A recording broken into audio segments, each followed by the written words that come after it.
ఏడు శనివారాల వ్రత కథ. కోరిన కోరికలు నెరవేరుతాయి. మనలో చాలామంది సప్త శనివారాల వ్రతాన్ని ఆచరిస్తారు. అయితే ఈ వ్రతాన్ని చేసేవారు పూజ చివర్లో ఖచ్చితంగా వ్రత కథను చదవడం కానీ వినడం కానీ చేయాలి.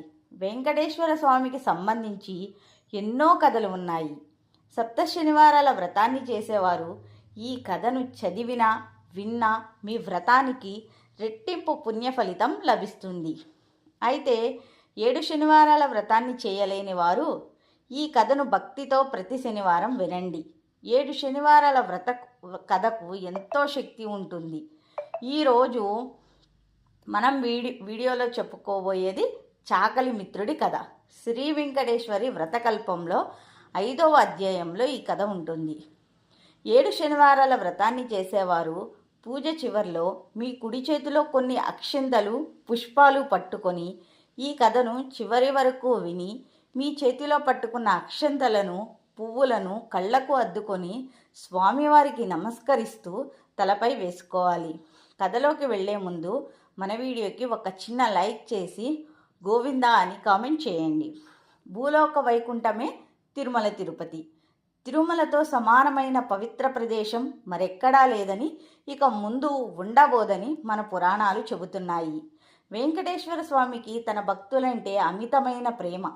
ఎవరైతే తన మీద పూర్తి భారం వేసి నిత్యం స్వామివారిని స్మరిస్తూ ఉంటారో అలాంటి వారి యోగక్షేమాలను తానే వహిస్తానని స్వయంగా ఆ వెంకటేశ్వర స్వామి తన భక్తులకు వరమిచ్చాడు. ఈ కథలోకి వెళ్దాం. పూర్వకాలంలో కౌమర అనే దేశంలో మిత్రుడు అనే పేరు గల చాకలి ఉండేవాడు. అతడు తన కులవృత్తిని నిర్వర్తిస్తూ తనకు ఉన్నంతలోనే దాన ధర్మాలు చేస్తూ ధర్మంగా బ్రతికేవాడు. కానీ ఆ చాకలివాడి దిగులంతా అతనికున్న అవిటితనమే. కాలు అవిటిది కావడం చేత ఉతికిన బట్టలను మూటలను కట్టి ఇంటింటికి తిరిగి ఇవ్వడం చాలా కష్టంగా ఉండేది.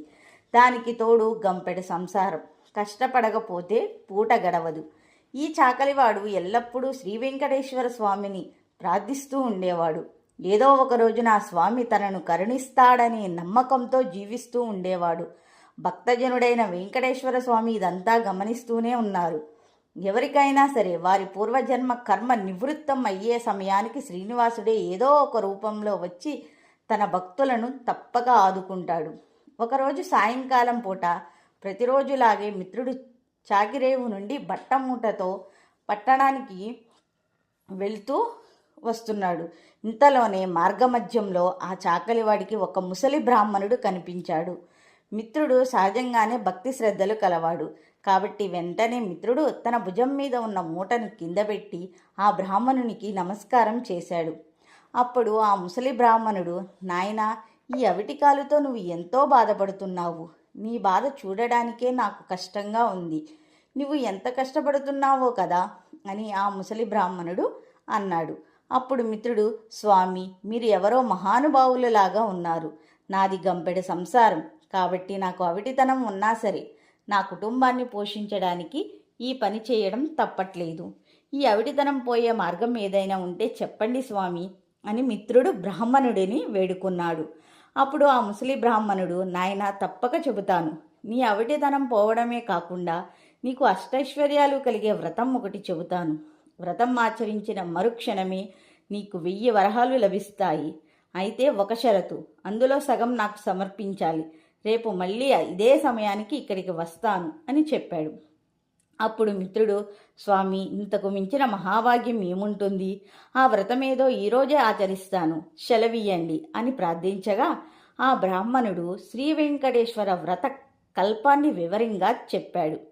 మిత్రుడు ఎంతో ఉత్సాహంతో ఇంటికి వచ్చి ఈ విషయమంతా తన భార్యకు చెప్పి ఇరుగు పొరుగు వారిని ఆహ్వానించి శ్రీ వెంకటేశ్వర వ్రతాన్ని ఆచరించి తీర్థప్రసాదాలను స్వీకరించి తన ఇంటికి వచ్చిన వారికి కూడా తీర్థప్రసాదాలు పంచిపెట్టాడు. ఇంతలోనే తన ఇంటి బయట ఏదో కోలాహలం వినపడింది. మిత్రుడి కుమారుడు బయట నుంచి ఇంట్లోకి పరుగు పరుగున వచ్చి, అయ్యా, రాజభటులు నీకోసం వచ్చారు. రాజుగారు నీకు కట్న కానుకలు పంపించారట అన్నాడు. ఇంతలో రాజభటులు వచ్చి మిత్రుడిని రాజుగారి ఆస్థానంలో చాకలిగా నియమించారని, 1000 వరహాలు బహుమానంగా పంపారని చెప్పి మిత్రుడి చేతిలో 1000 వరహాల మూట పెట్టారు. 1 వారం లోపల వచ్చి రాజుగారి కొలువులో చేరవలసిందిగా చెప్పారు. మిత్రుడు ఆనందానికి అవధులు లేవు. వారం దాకా ఎందుకు, రేపే వెళ్ళాలి అని మూటా ముల్లె సర్దుకొని మరుసటి రోజే తెల్లవారుజామునే ప్రయాణమయ్యాడు. ఈ ఆనందంలో ఆ ముసలి బ్రాహ్మణుడి సంగతి మర్చిపోయాడు. దారి మధ్యలో గుర్తుకు రాగా 1 నెల తర్వాత కలవచ్చులే అనుకొని వెంటనే వెళ్ళి రాజు బంగ్లాలో చాకలివాడిగా చేరాడు. రోజులు నెలలు గడుస్తున్నాయి. ఆ బ్రాహ్మణుడికి ఇచ్చిన మాట పూర్తిగా మర్చిపోయాడు. ఇక బ్రాహ్మణ రూపంలో వచ్చిన ఆ స్వామివారికి చాలా కోపం వచ్చింది. మానవ నైజం అంతేనని అనుకున్నారు శ్రీ స్వామివారు. తన మహత్యం తెలియచెప్పాలని నిర్ణయించుకున్నాడు. ఇప్పుడు వెంకటేశ్వర స్వామి మహిమతో ఆ మన్నాడే రాజస్థానంలోని రాణిగారి నగలు మాయమయ్యాయి అని ఆ అభాండం మిత్రుడి మీద పడింది. మిత్రుడు కఠిన కారాగార శిక్ష పడింది. రాజభటులు మిత్రుడిని పలు విధాలా శిక్షించారు. ఎందుకు ఇలా జరిగింది, ఎందుకు ఈ అభాండం తన మీద పడింది అని ఎంతో బాధపడ్డాడు.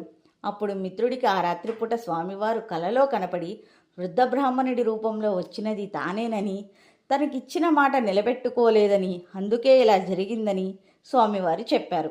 అప్పుడు మిత్రుడు, స్వామి, నేను మిక్కిలి పాపాత్ముడిని, ఎంతటి అపరాధం చేశాను, దయచేసి నన్ను కరుణించండి. ఇక మీదట తప్పక ప్రతి నెలా మీ వ్రతం ఆచరిస్తాను. నా సంపాదనలో సగభాగం ప్రతి నెలా జీవితాంతం తమకే సమర్పిస్తాను అని చెంపలు వేసుకొని స్వామివారిని పలు విధాలుగా వేడుకున్నాడు. భక్తజనుడైన స్వామివారు అందుకు సంతోషించి మిత్రుడిని అనుగ్రహించారు. శ్రీవారి అనుగ్రహం చేత రాణినగలు వేరే ప్రదేశంలో మర్నాడే దొరికాయి. మిత్రుడు దొంగలించేలేదని రాజు గ్రహించి మిత్రుడిని కారాగారం నుంచి వదిలివేశారు. ఇక అప్పటి నుంచి మిత్రుడు స్వామివారికి ఇచ్చిన మాట ప్రకారం ప్రతి నెలా శ్రీ వెంకటేశ్వర వ్రతం ఆచరిస్తూ తన సంపాదనలో సగభాగం స్వామివారికి సమర్పిస్తూ కలకాలం సుఖంగా జీవించాడు. ఇంతటి శక్తి శ్రీ వెంకటస్వామి వ్రతానికి ఉంది. ప్రతి శనివారం వ్రతం పూర్తి చేసుకొని చివర్లో స్వామివారికి కర్పూర హారతి ఇచ్చి స్వామివారి ప్రసాదాన్ని మొదట ఇంట్లో వారు తీసుకుని ఆపై మీ కుటుంబ సభ్యులకు, ముత్తైదువులకు లేదా భక్తులకు పంచిపెట్టాలి. శ్రీవారికి తులసి అంటే అత్యంత ప్రీతికరం. పూజలో ఖచ్చితంగా తాజా తులసి దళాలని ఉపయోగించాలి. మహిళలు స్వామివారి విగ్రహం పైన నేరుగా తులసిని ఉంచకూడదు.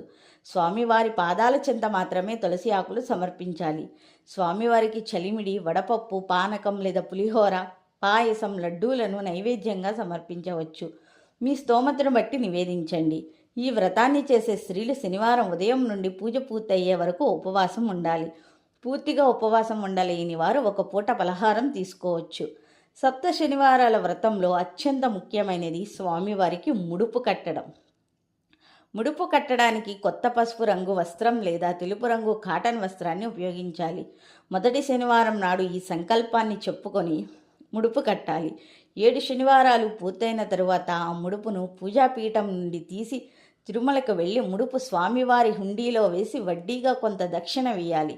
అయితే తిరుమల వెళ్ళలేని వారు మీ దగ్గరలో ఉన్న వెంకటేశ్వర స్వామి దేవాలయానికి వెళ్ళి ముడుపు చెల్లించుకోవచ్చు. ఈ 7 వారాల వ్యవధిలో మహిళలకు నెలసరి వస్తే ఆ వారాన్ని వదిలేసి తర్వాతి వారం నుండి మిగిలిన వారాలను కొనసాగించాలి. కానీ మొత్తం 7 శనివారాలు ఖచ్చితంగా వ్రతాన్ని పూర్తి చేయాలి. 7వ శనివారం నాడు మీకు వీలైతే 7 ముత్తైదువులకు లేదా బ్రాహ్మణులకు తాంబూలం, దక్షిణ ఇచ్చి ఆశీర్వాదం తీసుకోవాలి. ఈ 7 వారాల పాటు పూజను ఒకే ఇంట్లో ఒకే ప్రదేశంలో చేయడం మంచిది. వ్రత సమయంలో అనవసర ప్రయాణాలను నివారించాలి. కాబట్టి ఈ కథ ప్రకారం శ్రీ వెంకటేశ్వర స్వామిని భక్తిగా కొలిచి ఏది కోరుకున్నా సరే ఆ వెంకన్న అనుగ్రహం ఖచ్చితంగా మనపై ఉంటుంది. నా వీడియో మీకు నచ్చితే లైక్ చేయండి, షేర్ చేయండి, సబ్స్క్రైబ్ చేసుకోండి. జీవితంలో ఒక్కసారైనా ఈ 7 శనివారాల వ్రతాన్ని ఆచరించి శ్రీ వెంకటేశ్వరి కృపకు, అనుగ్రహానికి ఉంటారని ఆశిస్తున్నాను. Thank you.